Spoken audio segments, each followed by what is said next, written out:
WhatsApp so guys, তো আজকে অনেক হ্যাপি কারণ আমার যে গাপ্পি মাছ দুটো কিনছিলাম তো ওগুলা বাচ্চা দিছে। এত এক্সাইটেড মানে কি বলবো আর।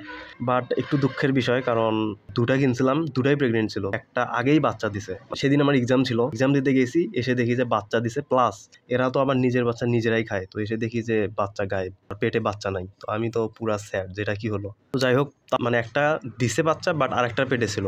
ভাবলাম যে এদেরকে তো আর একসাথে রাখা যাবে না, মানে যেটা বাচ্চা দিছে ওটাকে এখানে রাখছিলাম, আর যেটা বাচ্চা পেটে ছিল এইটাতেই রাখছিলাম।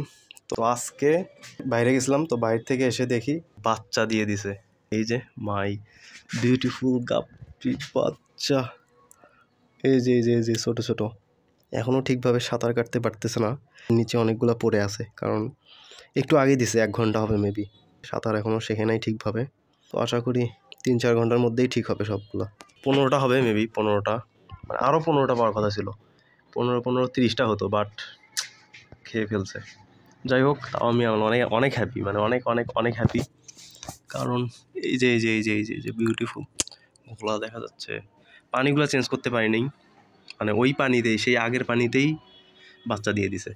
তো এখন চেঞ্জ করব না, একটু টাইম লাগবে, কারণ এরা সেট হওয়া লাগবে আগে, তারপর। এই যে সাঁতার কাটতেছে। তবে এরা ওই খাবারগুলাই খায়, জাস্ট গুঁড়া করে দিতে হবে আর কি, তাহলেই হবে। দূর থেকে দেখাই, কোথায় বাচ্চা দেখা যাচ্ছে না। ওই যে এই যে এই যে এই যে এই যে বাচ্চাগুলো, এই যে এই যে এই যে।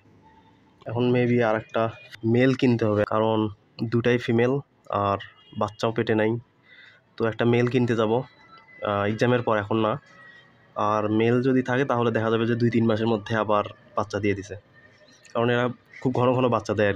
আর এই যে মাই বিউটিফুল বেবি।